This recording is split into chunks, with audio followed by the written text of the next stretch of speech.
All right, what's up, everyone? Welcome to another full speed impulse video, and today we're talking about our Crf110 for our boy and all that. Getting a good handlebar setup for him, so it's got the right height, the right bend, all that good stuff. You know what? We decided to go with some Mika bars today because we went to their website and just had a great setup and all that. They actually ended up helping us out and all that because I told them the height of my boy and all that and kind of what we were working with. And they gave us a set of bars to choose from. We were checking the bends, the reach and all that stuff, and I think we picked out a good set of bars. All right, so we ended up going with the Pro Series Mika bars, guys. These are the 7/8 thickness on diameter, and these ones here are the mini high bars. So they have a mini low bar, a mini high bar. There's so many different bends to choose from. There's also a Pro Series too, or sorry, a mini Pro handlebar or something like that, but I did not care for the dimensions on that. So this is a good setup here for our boy, so let's get at it. All right, so here's our boys 2021 Crf110, and today like I said, we're messing with the handlebars just because your stock bend, it's not the greatest, guys. They haven't bent back like that, it's not loving it. So we're gonna put a different set of bars on here, not necessarily gonna make it any taller, but what it's gonna do is gonna make it actually a little bit wider, and as far as the bend backwards and all that, it's not gonna be as aggressive, hopefully, and just hopefully all in general the bar fits him better. So we're gonna see what happens. And then at worst, if the bars aren't tall enough, he wants them bumped up a little bit, we can put some spacers in here, but a lot of people are against that. Like, it really gives you a poor riding style, they say, that you really should learn on how to ride in your bike exactly on the height that the bar is supposed to be. So let's see what happens. So first things first, we're gonna unloosen all these guys, gotta undo this stuff here, get everything loose and all that so we could slide off the handlebars and then remove the handlebars. So not a big deal, guys, easy peasy, lemon squeezy, let's get at her. So I will admit, there's definitely, when you're buying bars, we're no expert on buying bars, so but one of the little tricks too is when you're doing this stuff here, you don't have to undo everything, just undo it enough to where it'll slide off your old bars. So that way, when you're putting your new ones on, all you have to do is you can slide that on like that. And then you can slide on your throttle tube. That way it's already on there, and all you gotta do is tighten your screws. You kind of figure out where your length of your wires are and all that good stuff. And all we gotta do is put this guy on here, and we're good to go. So let's get at it. We're gonna get this thing all tightened up and see what she looks like. All right, so we got the bars on. Our next thing is putting some good old grips on this thing. Renthal Kevlar grips. And we were taking a look as we're peeling our grip off, and we're like, awesome. Like, usually when you peel these things off, there's a bunch of glue and all that stuff. And it's like, I was so happy at first to see that there's no glue. And then I really started looking at the design of this thing. And it's like, this thing is nowhere near what a stock throttle tube looks like. With all this stuff on there.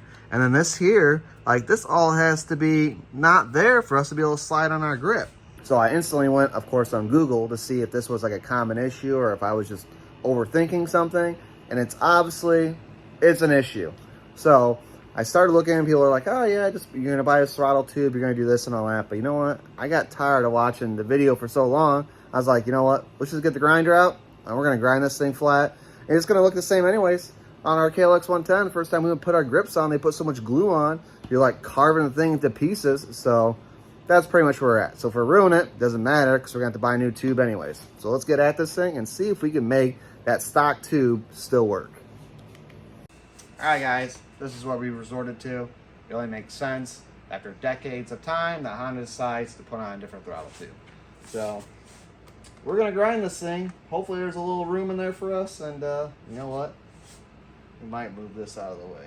We'll see.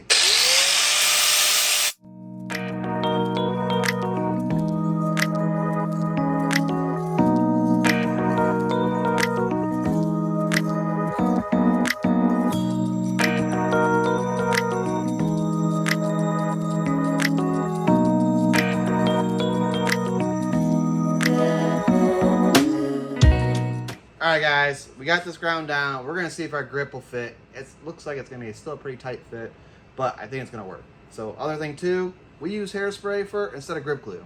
It's just our thing. So old Herbal Essence here, coming in strong all the time. Telling you what, we don't have a sponsor with them yet, but we're gonna need it if we keep on putting grips and stealing our woman's hairspray.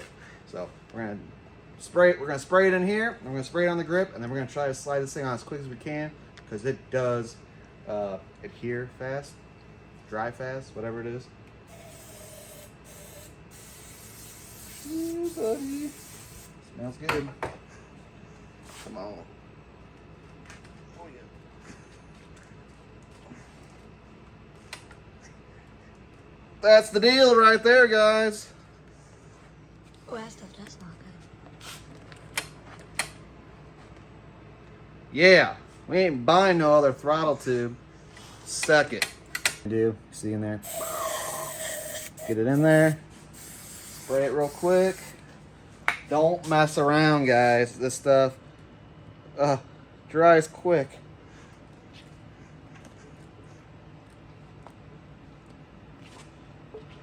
Whew. All right. All right, that feels about right.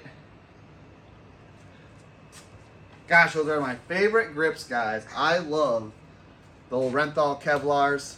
We've been using them for years. So it's the perfect compound. They just, a little bit of squish to them. Not anything over excessive. Just great grip, great durability. Whew, oh Hana, thought you almost got us that time, but not this time. We outsmarted you guys. So, and you know the deal, like yours, we use old flapper disc on the grinder here, and obviously you can use something slower if you like doing your job slower, but we got her done quick. All right, guys, I'm not gonna lie, stuff like that just gets me a little worked up. It's like, been doing the same design, like I said, for decades. Like, why do you have to change simple stuff like this to make it more complicated? Like, there's no reason for that. None at all. I don't care if you switch to fuel injection. You don't need to change the throttle tube, but that's okay. We figured it out. It's all not a big deal. Just one of those things that's gonna take a little bit more time. Super easy job, you know, just gotta make it a little bit harder, but it wasn't a big deal for us and all that. So that's how you guys do that, all that. And like I said, hairspray's great because what's good about that is when you go to replace your grips again and all that, you don't have to carve off all that nasty glue. So don't get me wrong, grip glue does hold really good. And with our hairspray, I'm not gonna lie, sometimes it does not stick. But the nice thing about that, either when you put it on, it's gonna stick and it's gonna be good, or it's not. It's not like you're gonna be riding the next day and it's gonna be like, oh, there goes my grip. Like, it's not like that. So we've never had any issues like that. They've always been solid. And if you want just a little bit more security, you could always put some wire tie around them and all that. But I don't think it's necessary. But don't take my word for it. Try it yourself. You hate it, no big deal. Never do it again. You know what I mean? But I appreciate you guys watching our videos and all that. Until next time, we'll see you later.